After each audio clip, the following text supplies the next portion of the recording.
Empatia. Mais do que nunca nesses tempos atuais do qual vivemos, as pessoas gostam de utilizar esse termo pra tudo. Não que a palavra seja ruim, mas as pessoas gostam de utilizar esse termo pra tudo. Ah, você precisa ter mais empatia pelos outros. Se colocar no lugar. Sentir na pele o que fulano está sentindo. Antes de você tomar tal atitude. Antes de você dizer tal coisa, emitir sua opinião. As pessoas desses tempos pra cá gostam de utilizar muito esse termo, principalmente para afirmar seus discursos sociopolíticos ideológicos para as outras pessoas. Mas imagine a seguinte situação. Se você tivesse o poder ou a maldição da empatia, de sentir na pele, dentro de si, tudo o que os outros sentem, desde os sentimentos bons aos sentimentos ruins. Será que você, depois dessa, diria tanto assim de maneira banal, a rodo, para as pessoas terem mais empatias umas pelas outras? É o que o Mago dos Trambiques descobre da pior forma neste volume aqui. Bora conferir aí depois, claro, da vinheta.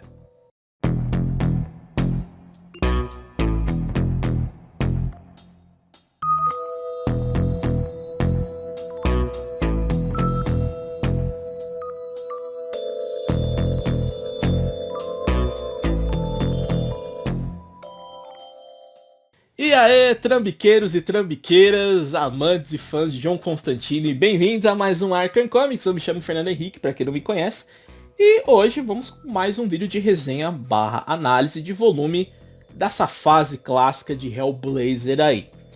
Bom, nesse vídeo aqui vamos conferir uma edição, né, que eu já mostrei para vocês lá, na introdução, que é essa aqui, né, de John Constantine Hellblazer, A Empatia é o Inimigo. Uma publicação da editora Panini, encadenado, né? Mesmos moldes, capa cartonada, lombada quadrada, papel é o LWC, mais especificações estou colocando na tela aí para vocês. E aqui temos roteiros da Denise Mina e a arte do Leonardo Manco. Antes que você se pergunte, Fernando, a Panini lançou isso aqui? Ela relançou? Não. Acontece que eu encontrei essa edição em sebo, né? Eu resolvi trazer em vídeo. Vocês perguntam, Fernando, mas cadê o volume da Peste? Cadê lá o Peter Milligan? Você não vai rezar? Vou. Demora, mas aqui no Arkham sai. Eu resolvi trazer primeiro porque esse volume passa antes daquelas edições da fase do Peter Milligan, né? Antes do volume da Peste. Essa edição aqui, eu sei que muitos sabem, mas eu quero especificar nesse vídeo. Ela se passa ao final da fase do Mike Carey, lá do volume 7, que eu resenhei aqui no canal. Inclusive no vídeo vai rolar spoilers para quem não leu aquela edição lá. É preciso, eu vou ter que citar coisas aqui. Então quem não leu aquele volume já estou citando. E a nossa amada Panini, a editora mais imbecil da face da Terra, que consegue se superar, ela resolveu nada mais nada menos que pular 5 volumes da fase de Hellblazer e ir direto para a fase do Peter Milligan. Então ela pulou 2 volumes, vou até estar mostrando na tela para vocês, 2 volumes da fase da Denise Mina, que seria após, né, a fase do Mike Carey, e 3 volumes da fase do Andy Diggle, que é após essa da Denise Mina, né? São encadenados de capa cartão, ela já publicou uma vez, mas pulou, nessa fase de republicação, pulou esses 5 volumes, que geralmente eles compilam, né? Entre 6 a 7 edições, alguns menos volumes, mas só contabilizando meio que por cima essas edições americanas que a Panini pulou aí, temos um rombo de cerca de mais ou menos 30, 32 edições que a Panini pulou. Já não basta o salto que ela fez pós a fase infernal do Garfienes, ela pulou a fase demoníaco, né, que era do Paul Jenkins, né, não quis republicar essas edições que estão esgotadas, você só encontra no máximo o volume 1, 2 e 3, os demais você não encontra num preço de gente. Quis pular essas, vem, ai, vamos focar em publicar mais materiais inéditos. Tem que publicar coisa inédita de Hellblazer, como tá saindo aí, voluminho da Lady Constantine. Ancestral do Constantine. Vai sair do Papa meia-noite, legal, mas não consegue fazer as duas coisas. Assim, Eu acho que se a editora se propõe a relançar, como ela fez, relançar uma fase clássica, começou relançando Origens, Infernal, faz a coisa direito, puta que pariu. As pessoas vão comprar, quem não comprou da primeira leva, quer colecionar, quer ter essa fase clássica completa na coleção. Aí começa a pular a fase, pula de novo. Então eu acho que é uma editora muito imbecil pra depois o quê? Depois ela vai republicar Infernal e Origens nesses mesmos moldes depois? Não, eu duvido. Vai vir com uma merda de Absolute capa dura, que nem fez com o Monstro do Pântano, fez com o Homem Animal, faz com Sandman. E aí fica o leitor com um buraco na coleção, né? E depois a gente tem que ouvir retardados de canais feito dois cozinhos, Central 0800, Babaca HQ, fica chupando essa e outras editoras como, né? Quando faz coisa legal, a gente deve elogiar. Sim. Mas quando faz merda, a gente tem que ficar passando a mãozinha na cabeça. Ai, errado, todo mundo erra. Panini consegue se superar em ser a editora mais imbecil do mundo para com o consumidor, né? Enfim, depois desse rage, em cima dessa cambada de arrombado, seja do youtuber da própria Panini, que eu não saio lambendo ninguém aqui, né? Esse rage a la Barbieri. A Barbieri tá orgulho de mim, né, paizão? É zoeira. Eu achei essa edição em C, não achei a segunda e nem os volumes do Andy Deagle, né? Eu sei que muitos querem completar e vai ficar com um buraco na coleção tanto quanto eu. E eu resolvi ler e trazer em vídeo. Porque tem gente que fala, essa fase de Nizimina não é lá essas coisas. Não é porque pulou fase dela, do Paul Jenkins ou do Andy Deagle, quer dizer que tudo lá é ruim. E afinal, você quer ter a coleção clássica completa. Então você quer ler e gosto que cada um tem o seu, né? Eu decidi trazer esse vídeo antes de falar das edições lá do Peter Milligan que eu vou resenhar aqui do canal. Então, sem mais delongas, né? Aqui tem um arco fechado chamado A Empatia é o Inimigo, um arco em 7 partes. A primeira parte da história eu vou contar todinho o que acontece lá para vocês entenderem todo o plot. Esse vídeo ele vai ser longo, né? Vídeos de análise de Hellblazer vocês sabem como são, né? Então a primeira parte da história eu vou contar o que acontece ali tudinho para depois poder pincelar brevemente a resenha do que temos nesse volume e indo para a parte de análise para dizer se é bom ou se é ruim. Então, bora lá, vamos começar aqui com o capítulo 1. E aqui a história começa com o John enchendo a cara num bar, né? Até que aparece ali um cara desconhecido que se identifica como Cole pra ele. E o cara chega cheio de drama e pede pro John ouvir a história dele, né? Já que provavelmente é o último dia dele na Terra, já que ele pretende se matar. E daí ele conta que ele amava muito uma mina, só que as coisas não davam muito certo, porque eles viviam brigando e se separando, né? É aquele vai e volta. Até que um dia os dois estavam ali numa festa bem porra louca, né? E eles estavam se dando bem. Mas a mulher ela fica incomodada com a presença de uma criança naquele ambiente ali. E aí, esse cara, ele lembrou de uma outra situação que há muito tempo atrás, ele conheceu uma mina estranha que ensinou pra ele um encantamento, né? Um encantamento que, se ele utilizasse, ele conseguiria obrigar as pessoas a fazer o que ele quisesse, né? Era só ele dizer o que a pessoa deveria fazer e pronunciar esse encantamento que seria obedecido. Ensinou as palavras para ele. E então, né, para ele querer agradar a Esa ali perante aquela situação, ele resolve usar o feitiço para ver se funcionava, né, já que ele nunca mexeu com magia, né? E ele acabou mandando o casal para casa. Só que depois a tentativa de reatar não deu certo, né? 3 dias depois eles se separaram de novo. E o cara acabou descobrindo que o casal em que ele usou o encantamento, eles morreram num incêndio, junto com o bebê. E além do cara se sentir profundamente culpado, se achando responsável ali pelo ocorrido, o feitiço que ele usou começa a causar o efeito da empatia. Ele passa ali a reviver de maneira intensa o momento da morte do casal, né? Sentindo todas as emoções fortes ali de dor, angústia, como foi a morte deles ali, como se ele tivesse estado no lugar deles no acontecimento. E o pior, né? Ele passa a sentir isso de outras pessoas ligada ao casal morto, né? Como a mãe do cara, que se suicidou depois. O outro filho da senhora, que ele tentou usar de novo o feitiço para que o cara não se importasse, ele não encontrasse a mãe dele morta, né? Acabasse lidando com aquela situação.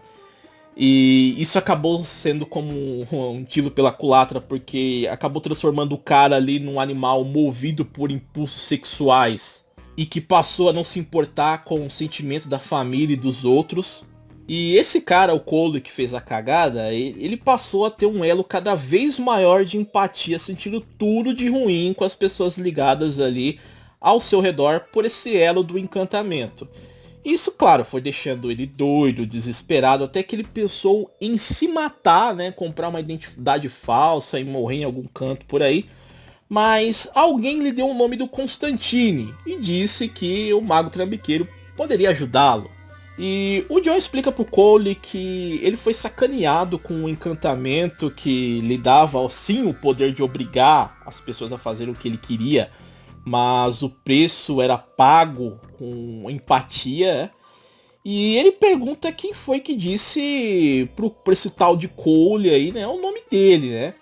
E o Cole disse que foi um tal de Steve Evans, que disse que o Constantine era um cara disposto a ir até pelo inferno, pelos amigos, e com certeza o ajudaria, né? E o Constantine, ele meio que contesta essa fala do Cole aqui, né? Que ele disse que esse tal de Evans que falou dele pro cara, falou de uma forma muito exagerada, porque o John ele não é dessa forma. Mas ele topa em desfazer o feitiço, apagando a mente do Cole e mandando de volta o feitiço da empatia pro remetente.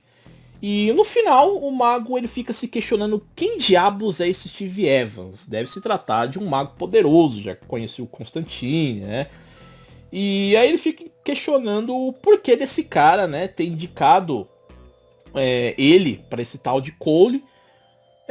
Sendo que o cara com certeza teria ciência que ele estaria mandando um desconhecido com faca só pro John pegar e atirar de volta as facas pro próprio mandante, que no caso seria esse Evans. E aí o John fica questionando qual o sentido disso.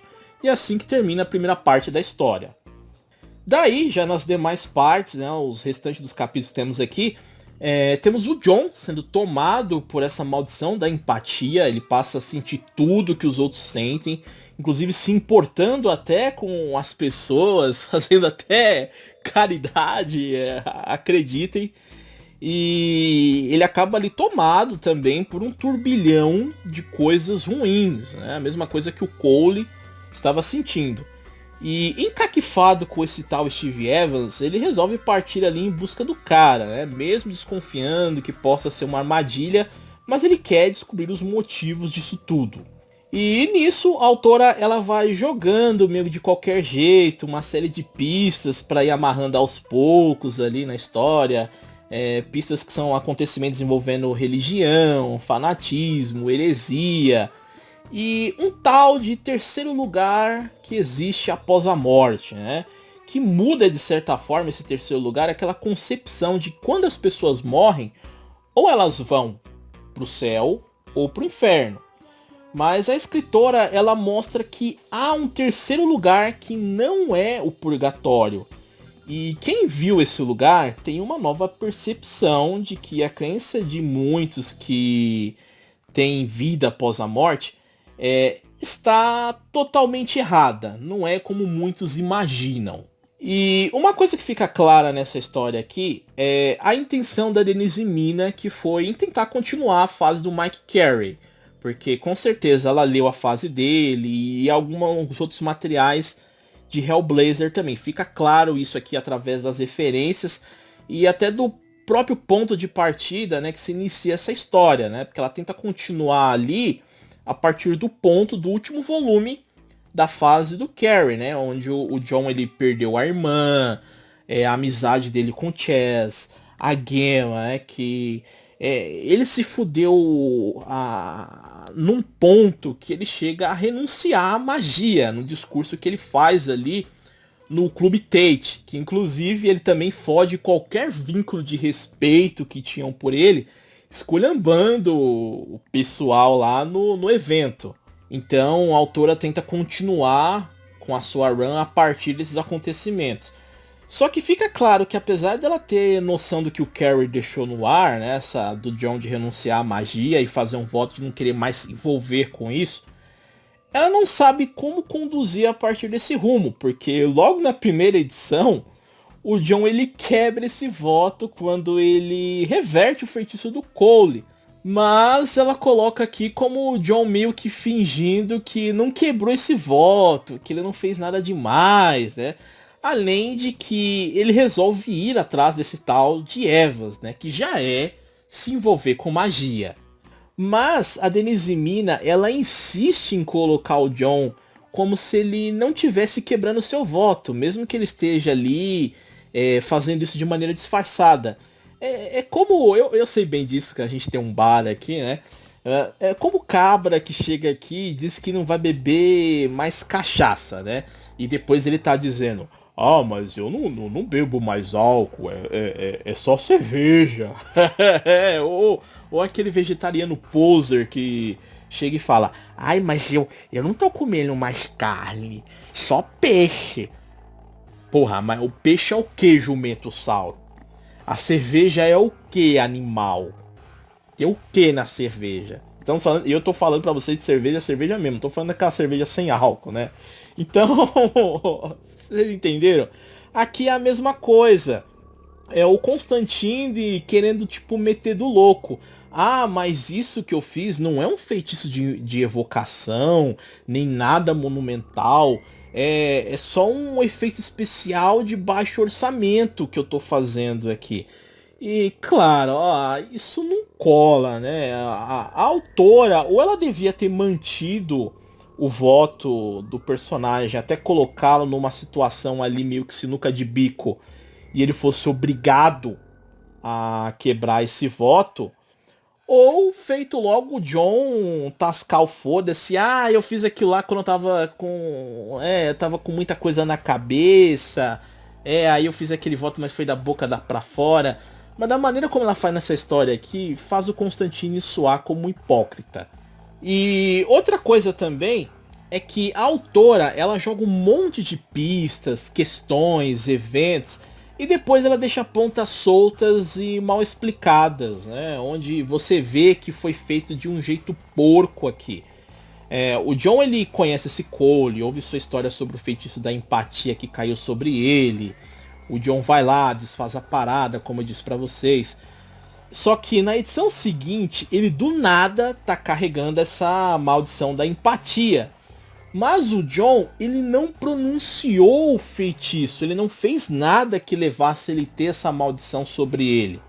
Além de que a primeira edição termina com ele mandando o feitiço de volta pro remetente do feitiço. E é até mostrado que dois dos envolvidos ali se lascam, né? Entre eles o principal, que é o Steve Evans. Mas depois dessa edição, o cara continua como se não tivesse acontecido nada. Fora outros pontos que, se eu for listar aqui pra vocês, vai dar 1 hora de vídeo, né? Mas falando de só mais um, né? Há diversas partes aqui que o John e o Cole, eles são perseguidos por criaturas que bancam os Stalkers ali. E essas criaturas, né, é dito aqui que elas representam o sinal de que algo muito foda vai acontecer. Algo pesado, né? São criaturas que meio que só aparecem e perseguem a lá, vigia da Marvel. E quando ele aparece, e todo mundo lá da Terra visualiza, consegue ver ele, fala, ah, é porque um evento muito foda vai acontecer. E a autora insere esses inimigos stalkers aqui, e depois ela esquece disso. Ela levanta a tremenda de uma bola e entrega no final a mostra de como broxar num roteiro. E no mais, o arco todo tem até umas partes boas, com alguns mistérios, elementos que deixam o leitor confuso, mas curioso, né? Embora alguns você ainda vai ficar confuso porque ela não amarra as pontas como deveria. O Constantine, em alguns momentos, ele parece aqui um novato nessa história. Isso é um ponto péssimo aqui, porque ele é enganado fácil ou concorda com tudo sem questionar. E, sinceramente, não dá pra colocar a culpa na maldição da empatia, porque ela só permite que o John sinta os sentimentos alheios, né? A maldição não lhe confere o dom da burrice, né? E a maldição muito menos dá uma nerfada na canalice e na filha da putice do personagem, né? Mas a autora, ela finge que sim. E, em suma, a história, ela tem alguns diálogos fracos, ela tem coisas desconexas, ela flui num ritmo fraco, até desajeitado em muitos momentos. Mas o final é até interessante, inclusive é um final que deixa um gancho aberto para outros roteiristas. Eu não sei se ela trabalhou isso no outro volume dela, porque eu não encontrei para comprar, né? Ela ficou numa fase curtinha, né? Um período curto em Hellblazer. Mas o final dela deixa um gancho para outros roteiristas trabalharem em cima disso. Além de que também ela deixa em aberto a interpretação para os próprios leitores, né? E a solução pro John conseguir se safar dos antagonistas aqui não é nada mega foda, como muitos outros roteiristas já fizeram, né? Mas é algo que bebe um pouquinho ali da fonte de algo inserido lá na fase do Garth Ennis. Mas é ok, não é nada demais. E bom, o que eu posso dizer pra vocês deste volume aqui, mesmo depois de tudo isso que eu falei pra vocês? Sinceramente, isso aqui não é a melhor coisa de Hellblazer, mas também está longe de ser a pior de Hellblazer. Acreditem em mim, eu já li muita coisa porcaria do universo de Hellblazer de Constantine. Por exemplo, a primeira história, primeiro arco que tem no volume demoníaco do Ed Campbell, se não me falha a memória, aquilo é horrível, aquilo consegue ser pior que a Máquina do Medo do James Delano. E essa história aqui consegue ser melhor que aquilo lá, melhor que Máquina do Medo, e muita coisa escrita nos Novos 52 e no início do Renascimento. Tem lá seus defeitos? Tem.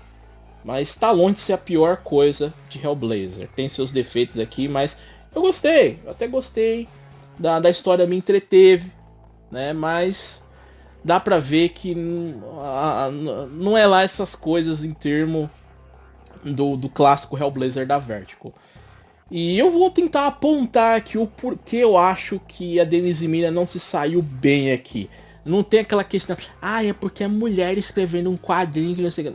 Não tem nada a ver com essa babaquice. Tem excelentes escritoras de quadrinhos roteiristas aí. A Kelly Thompson, que eu já elogiei aqui muito no canal mesmo, é uma excelente escritora ao meu ver. E dentre as piores que eu já conheci, a Beck Cloonan, que escreveu o Justiceiro, horrível, aquela ali não tem desculpa. A Denise Mina consegue sair melhor do que a Beck Cloonan. Bom, uma das coisas que eu acredito que a Denise possa não ter saído bem aqui é porque o início dessa fase dela, que foi uma fase bem curta, a DC e a Vertigo quiseram inventar. Eles quiseram convidar uma artista fora do mercado de quadrinhos para escrever Hellblazer, porque, para quem não sabe, a Denise Mina, ela é uma escritora de livros, né? Não de quadrinhos, então essa aqui foi a primeira tentativa dela de escrever um quadrinho. E assim, uma coisa é você escrever um livro, outra é um quadrinho. Apesar de ter as suas similaridades, né, de serem artes que você vai utilizar da escrita, mas uma você utiliza a narrativa por escrito e o leitor fica por conta da imaginação daquele universo, e a outra você utiliza a escrita e também o visual, que é através da arte, né? Então são pegadas diferentes, não é todo o autor de livros que consegue sair bem escrevendo um quadrinho. Há nuances aí, né? E para uma primeira tentativa dela, ela demonstrou ser esforçada. Pode não ter saído uma coisa excelente, sensacional, mas ela se mostrou uma roteirista em termos do quadrinho aqui, sim, esforçada. Ela procurou pesquisar o material, quis continuar a partir do plot do Mike Carey. Eu acho que ela errou ali. Ela deveria ter tentado contar uma história do passado, John. Não tentado continuar da onde o Carey parou, pra ela não acabar cometendo algum erro, já que era a primeira vez dela. Eu teria feito isso. Então você vê que apesar dela ter pecado em muitos momentos na história desse volume aqui, ela se esforçou, né? E ela é uma autora de livros de dramaturgia, romance policial. Hellblazer é uma outra pegada. Além de ser quadrinhos, é uma outra pegada. Mas dá pra ver que ela tentou se esforçar o máximo que ela pôde aqui. E eu digo isso no âmbito que o quê?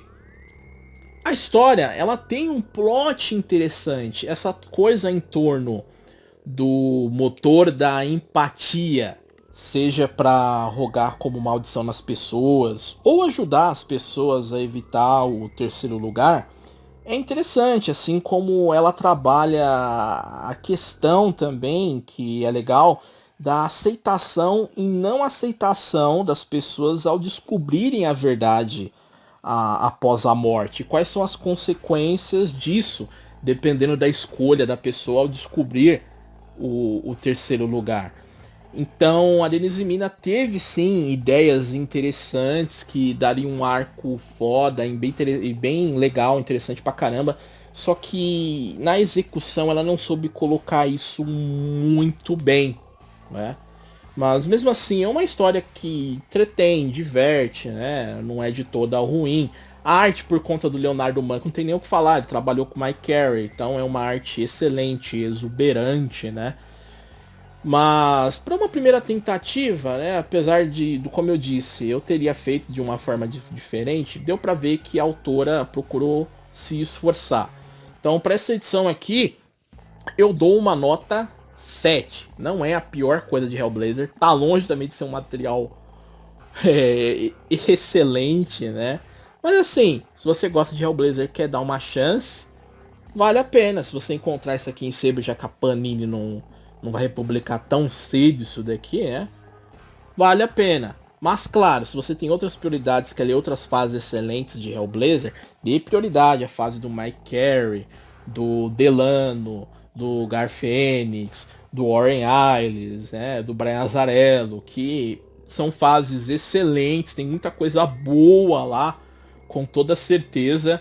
Dê prioridade a essas edições, e se você encontrar aí em algum sebo da vida, alguma comic shop aí boiando essa edição aqui, adquira, mas tenha ciência, né, que tem lá seus defeitos isso aqui, né. E eu espero que vocês tenham gostado demais desse vídeo. Desculpa ele ter ficado tanto longo aí, mas se você puder, deixa seu like, se é novo, se inscreve no canal, marque as notificações. Leu aqui essa edição de Hellblazer, aqui a Empatia ao Inimigo, o que você achou? Gostou ou não? Achou que a Denise Mina mandou bem, mandou mal? Acha que tem a ver essa coisa que eu disse aí de... não é a mesma coisa, um autor de livros que nunca se aventurou escrevendo quadrinhos já chegar e escrever e que vai sair é tão fácil quanto escrever um livro que os universos são parecidíssimos, são a mesma coisa, você concorda ou discorda, fica à vontade aí nos comentários. Nós nos vemos num próximo vídeo, um grande abraço e valeu!